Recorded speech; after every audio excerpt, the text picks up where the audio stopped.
Kembali di channel Pada Sebuah Koma bersama saya, Surya.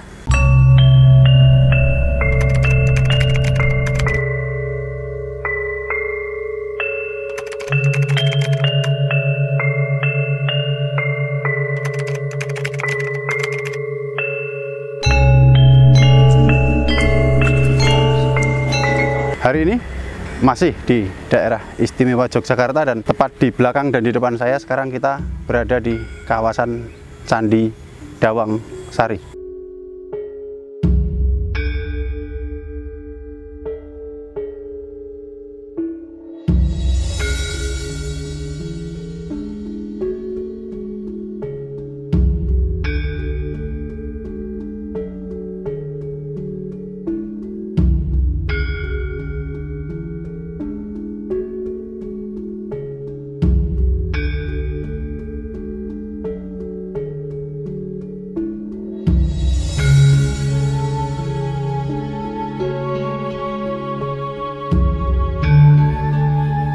Candi Dawang Sari sendiri terletak hanya sekitar kurang lebih 50 meter dari Candi Barong.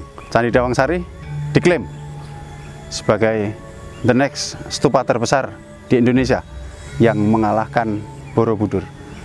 Candi Borobudur sendiri kurang lebih sekitar 7 meter tingginya, yang stupa yang paling puncak atau stupa tertingginya. Sedangkan candi ini, dari penelitian berbagai pihak mengatakan candi ini kurang lebih tingginya sekitar 11 meter.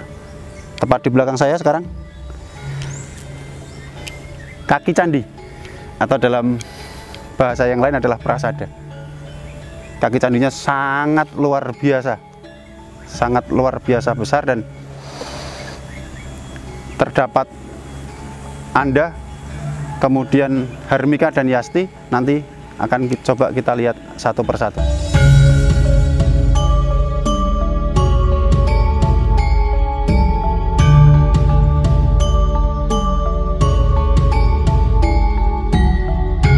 Baik teman-teman, tepat di belakang saya ini namanya Anda.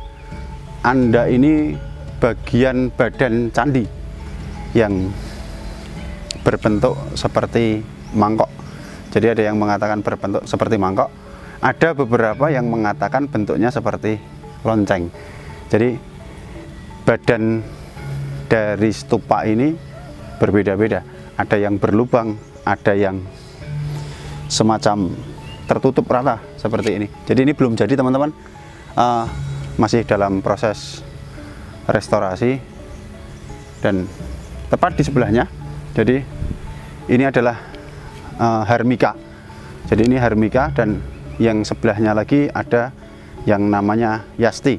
Ini bagian dari atap candi. Jadi stupa ini berawal atau berasal dari India kuno. Jadi zaman dulu si Buddha Siddhartha Gautama ketika sebelum meninggal ini berpesan kepada para biksu, kepada para muridnya, ketika beliau meninggal, abu jenazahnya ditaruh di dalam semacam tempat, dan tempat itu ternyata berbentuk stupa. Jadi teman-teman, ini yang tadi saya sebutkan dari bagian-bagian stupa. Stupa itu terdiri dari, sebetulnya menurut jenisnya, stupa terdiri dari tiga jenis. Jenis yang pertama adalah stupa sebagai pelengkap candi. Stupa sebagai pelengkap candi ini dapat kita lihat di beberapa candi Buddha di sekitar sini pun banyak, seperti ada Plaosan, ada Sojiwan, ada Banyunibo. Itu ada stupa sebagai pelengkap candi. Kemudian ada lagi yang stupa yang mereka didirikan berkelompok. Jadi berkelompok, stupa banyak sekali di situ. Kita sebut saja candi yang super megah, super mewah, yaitu Candi Borobudur. Sedangkan yang ketiga adalah stupa sebagai bagian dari candi itu sendiri. Misalnya kita sebut saja Dagoba. Jadi Dagoba itu stupa yang berada di puncak atau di atap candi. Misalnya di Candi Plaosan yang pernah kita kunjungi. Buat teman-teman yang belum pernah ke Plaosan, nanti bisa klik tautan di atas biar nanti disiapkan. Jadi candi atau candi Buddha ini atau stupa itu adalah bagian terpenting dari sebuah candi yang beraliran Buddha. Sedangkan di Indonesia sendiri, candi ini atau stupa ini sudah beralih fungsi dari fungsi aslinya ketika berasal dari India kuno. Jadi di India kuno itu tujuannya adalah membuat stupa. Ketika para biksu ini meninggal, kemudian jenazahnya dibakar, separuh jenazah, abu jenazah ini dimasukkan ke dalam stupa, separuhnya lagi dilarung ke laut. Berbeda cerita dengan stupa yang ada di Indonesia. Di Indonesia, stupa sudah tidak lagi sebagai tempat untuk meletakkan abu jenazah, tetapi stupa sudah sebagai sarana pemujaan. Kita doakan saja teman-teman, candi yang diklaim sebagai candi atau stupa terbesar di Indonesia yang akan mengalahkan Candi Borobudur ini cepat selesai, tidak ada rintangan, dan biar bisa berdiri megah. Tentang siapa yang membangun candi ini, belum ada teks yang mengatakan candi ini dibangun oleh wangsa siapa. Tetapi yang perlu teman-teman tahu, di daerah sini pernah ditemukan prasasti Abhayagiri Wihara yang dibuat oleh Rakai Panangkaran. Abhayagiri Wihara sendiri artinya adalah wihara yang terletak di bukit jauh dari bencana serta penuh kedamaian. Apakah ini salah satunya? Biarkan itu tetap menjadi misteri.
Itu teman-teman, sedikit explore sejarah kita hari ini.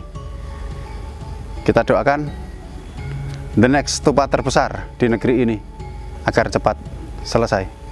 Sedikit pesan dari kami, tim Pada Sebuah Koma, biarkan tempat-tempat seperti ini tetap lestari. Wajib kita lindungi dan pastinya kita kunjungi. Jangan ada ketakutan, kuatkan iman, tetap percaya pada Tuhan, karena kita hidup berdampingan.